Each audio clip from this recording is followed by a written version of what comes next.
ବାଲେଶ୍ୱର ଜିଲ୍ଲା ରେମୁଣା ବିଜ୍ଞାପିତ ପରିଷଦ ଅଧୀନସ୍ଥ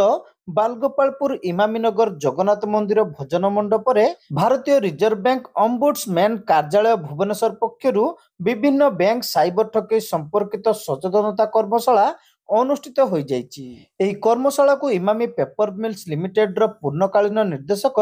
ବିବେକ ଚାୱଲା ଉଦ୍ଘାଟକ ଭାବେ ଯୋଗଦେଇ ଭିଡିଓ କନଫରେନ୍ସିଂ ଜରିଆରେ ତାଙ୍କ ଅଭିଭାଷଣ ପ୍ରତ୍ୟେକ ବୟସାଧିକ ଅବସରପ୍ରାପ୍ତ ଶ୍ରମିକ କର୍ମଚାରୀମାନେ କଷ୍ଟ ଉପାର୍ଜିତ ଅର୍ଥ ସାଇବର ଅପରାଧୀମାନଙ୍କ ଦ୍ୱାରା ବ୍ୟାଙ୍କ ଆକାଉଣ୍ଟରୁ ଆତ୍ମସାତ ହେଉଥିବା ହେତୁ ଏହା ଏକ ଉତ୍କୃଷ୍ଟ ସଚେତନତା କାର୍ଯ୍ୟକ୍ରମ ବୋଲି ପ୍ରକାଶ କରିଥିଲେ। ସେହିପରି ସମ୍ମାନିତ ଅତିଥି ଭାବେ ରିଜର୍ଭ ବ୍ୟାଙ୍କର AGM Shibu Prasad Mishra, assistant manager Saroj Kumar Das, Punjab national bank मंडल मुख्य Biswajit Biswal, state bank of India रो मुख्य परिचालक बुद्धिराम पाणिग्राही, यूको बैंक रो मुख्य परिचालिका miss Rima Kumari, UCO bank Baleswar LDM Moti Kumar, Emami कागज कलर वरिष्ठ सभापति आशीष अविनाश गुप्ता प्रमुख जोगदे श्रमिक और कर्मचारी मानकर कष्ट और स्वउपार्जित अर्थ जेपरी साइबर अपराधी द्वारा आत्मसात नहेब से निमते संपूर्ण सचेतनता रहिबा और आवश्यक पड़िले 1930 नंबर रे कॉल करी अभियोग जोगाजोग करबा संपर्क रे अवगत कराइथिले।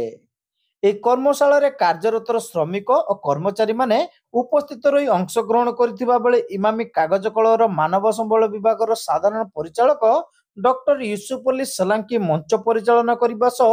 ସମସ୍ତଙ୍କୁ ଧନ୍ୟବାଦ ଦେଇଥିଲେ। ଏହି କାର୍ଯ୍ୟକ୍ରମରେ ଇମାମି ମାନବ ସମ୍ବଳ ବିଭାଗର ସମସ୍ତ ଅଧିକାରୀ, ମନ୍ଦିର ପ୍ରଶାସନର କର୍ମକର୍ତ୍ତା ପ୍ରମୁଖ ଉପସ୍ଥିତ ରହି ଅଂଶଗ୍ରହଣ କରିବା ସହ ସହଯୋଗ କରିଥିଲେ। ଏହି କାର୍ଯ୍ୟକ୍ରମରେ ଗ୍ରାହକମାନଙ୍କୁ ବ୍ୟାଙ୍କିଂ ଜ୍ଞାନ, अभियोग समाधान प्रणाली और आर्थिक साक्षरता, बैंक ग्राहकों अधिकार और दायित्व, बैंक और बैंकिंग एम्बेडमेंट कार्यालय किपरि अभियोग करिवे एवं सुरक्षित डिजिटल बैंकिंग प्रथा नहीं आलोचना करा जायतिला। आलोचना अधिवेशन, प्रश्नोत्तर प्रतियोगिता, अनुभूतिमूलक घटना द्वारा अंशग्रहणकारी माने सचेतन एवं दायित्वशील आर्थिक ग्राहक हेबाकू प्रोत्साहित करा जायतिला।